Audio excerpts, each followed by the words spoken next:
Okay.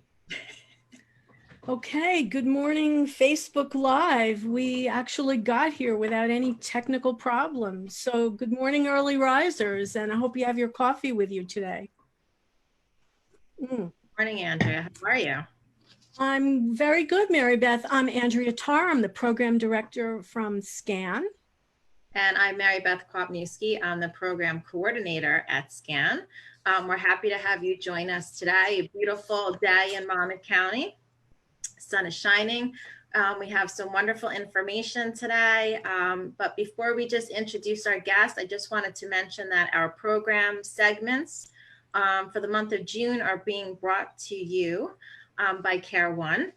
Care One is a family-owned and operated healthcare organization with more than 45 years of service. Their programs include post-hospital care, rehabilitation, assisted living, memory care, long-term care, and a variety of clinical specialty programs. They have 4 locations in Monmouth and Ocean County, in Wall, Atlantic Highlands, Homedale, and Jackson.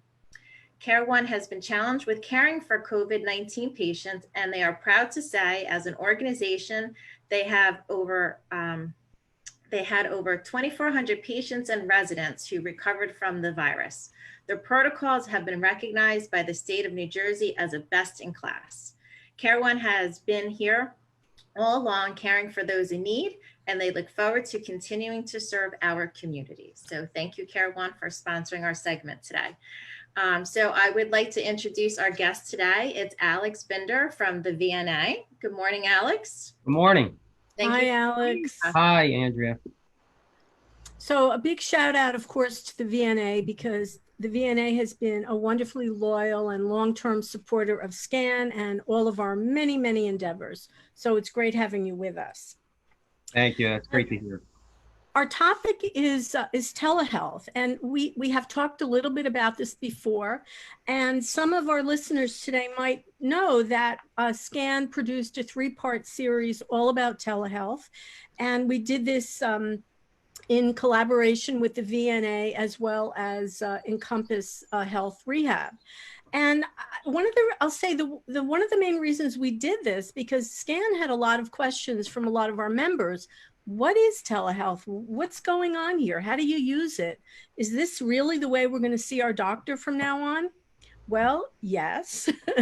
And so to further elaborate on that, Alex, first, can you just tell us a little bit about what is your role at the VNA? Sure. So a lot of people know the VNA that provides skilled nursing, visiting nurses, physical therapy, hospice services. But I am the vice president of the Advanced Care Institute. And under the Advanced Care Institute, we have 2 additional service lines. One is visiting physician services. So we have physicians, nurse practitioners, and physician assistants who make house calls to primarily elderly homebound patients. And then we have another practice that provides palliative medicine, sort of end of life, goals of care, symptom management for terminally ill patients. So I manage those 2 programs. Wonderful. That's great. So for people who might not understand what exactly is telehealth, and let me just say, after we're done here, we will leave a link in the comments section if you want to go and watch our 3-part series, because I'm sure you will. But Alex, explain, what do we mean by telehealth? Yeah, so, telehealth, telemedicine, these are all sort of just generic labels or terms that describe a pretty broad spectrum of technology services. I would say telehealth, telemedicine is anything that involves technology beyond the person-to-person, in-person visit. It's as simple as a telephone call. Telephone calls actually now qualify as telehealth, all the way up to very sophisticated remote monitoring devices that are in the home that automatically track blood pressure and compliance with medications and a number of other facets. So, it's most commonly a virtual video visit, similar to what we're doing here. Right. But it's a broad spectrum of different types of medical visits. And I'm sorry, go ahead, Go Andrea. ahead. No, Mary Beth, go ahead. So with telehealth being in the spotlight these days, do you find a lot of the doctors adjusting to this format, or have they been using it all along, or it's just become very much in the spotlight? Yeah, so it's interesting. So there's, people ask how are patients adjusting, but how are clinicians adjusting is just as a serious question, because this is very new for a number of physicians, or even physical therapists, nurses, and so on. And what I mean by that is this technology has been around for over 10 years, but the adoption has been extremely low. And there are practices such as our two practices, the house call practice and the palliative practice, never made a telehealth visit prior to March of 2020. So this is totally brand new. It's different, and we had to get used to it. We have to, and we provide training on a regular basis, almost on a weekly basis. We have Zoom meetings with our clinicians because it's an evolving technology and an evolving platform, but there are a lot of nuances to this. There are a lot of limits and restrictions. There's also a lot of opportunities. So we have to constantly learn and develop new protocols and processes to make sure that our clinicians are comfortable and they're able to deliver effective medicine through this medium. Well, I think it's interesting that from, let's say, the patient aspect, we're adjusting, but a lot of people might not realize that you're all adjusting on your end too, the doctors and the clinicians. Absolutely. And I had read this interesting statistic that the percentage of people, I know it's been around for a while, and as you were saying, but we didn't have a compelling reason to use it. Right. However, that all changed. And I was reading that maybe it has doubled the percentage of people that are finding a reason to use telehealth. Well, believe it or not, some of the statistics that I've seen, it said that, in 2019, the percentage of medical visits that were done through a telehealth platform was 0.1% of all Wow. of all medical visits. Barely worth mentioning. Yeah.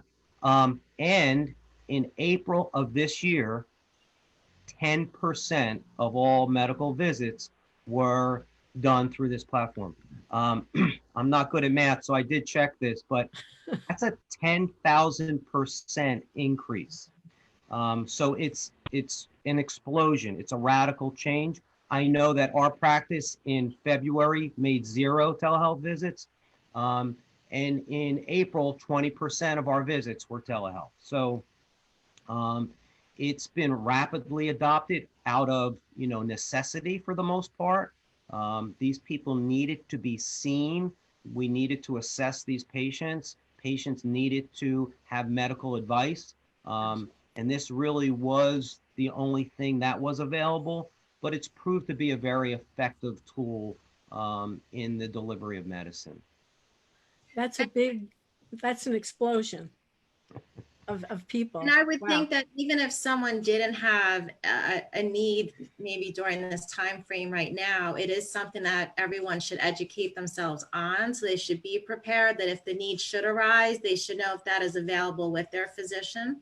Yes, absolutely. And we're trying to do that, to contact all of our patients, to make them familiar with it, to explain how it works. There has to be some information that we we garner from them to put in our database. There's a consent that has to occur. So yeah, preparation is valuable, especially we don't know, we've learned a lesson here, and we don't know when we might be faced with this sort of challenge again and have to have this solution available.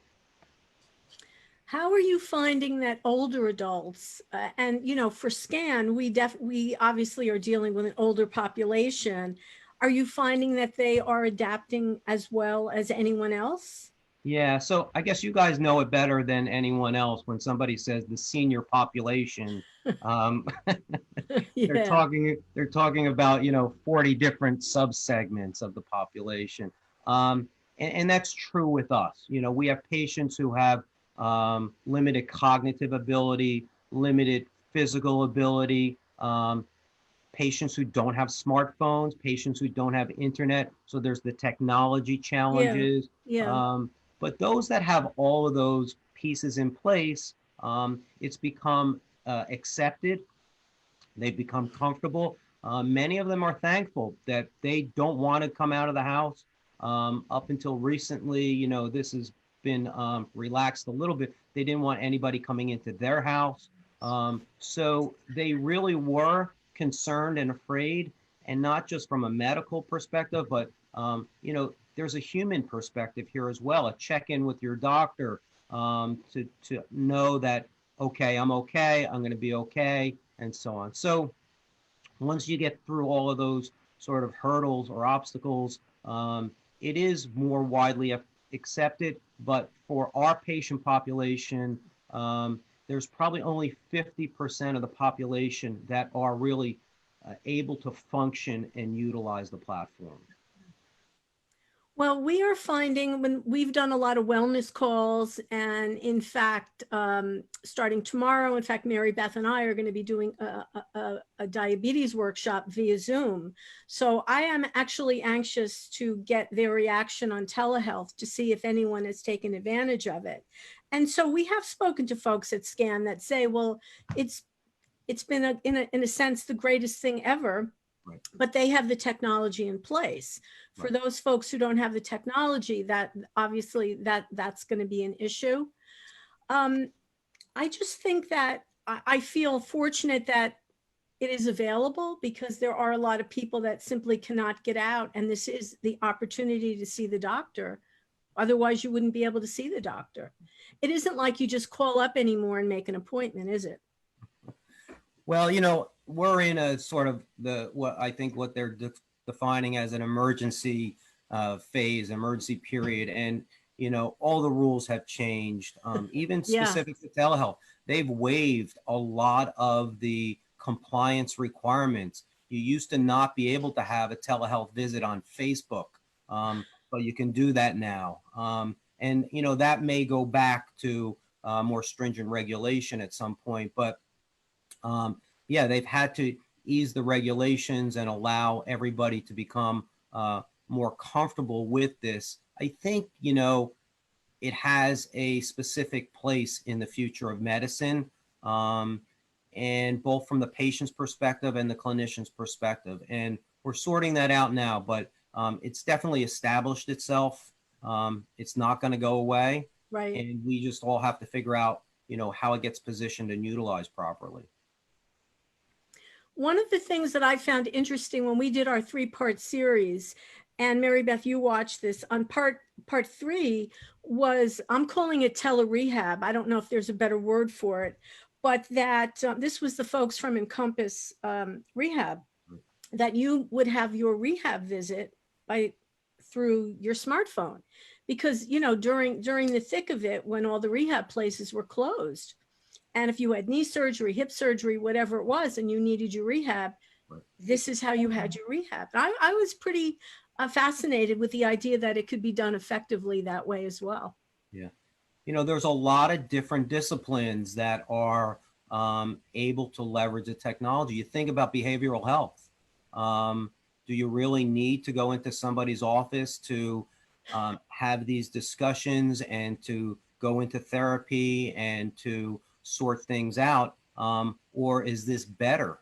Is this simpler, easier? How about those people who are challenged to go out in public and, Right. other type of phobias? So, yeah, and physical therapy you mentioned. There's a number of different disciplines that we're finding are able to really leverage their core and expand out and enhance what they've done in the past.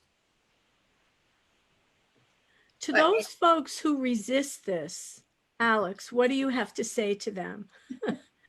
We're never going to be able to force somebody onto it, but it's always trying to, as you mentioned earlier, have somebody trial something before they have the absolute need. Now, when I say that, I'm going to tell you, telehealth would have plodded along at 0.1% for the next 7 years. It would have been slowly adapted and adopted by a younger population, but it would never have gotten so much attention and so much utilization without this, emergency need. But for people who are uncomfortable, let's just try a visit.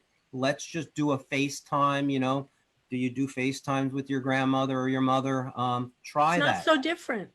Yeah. Not so different. Can you do a text message, and to just slowly chip away at that, and then have them build some of their confidence and comfort level with that process. And there's a lot of responsibility incumbent on the clinicians as well to make those patients comfortable and to acknowledge, I know this is not normal for you or me, let's all be human about this and break down some of those anxieties.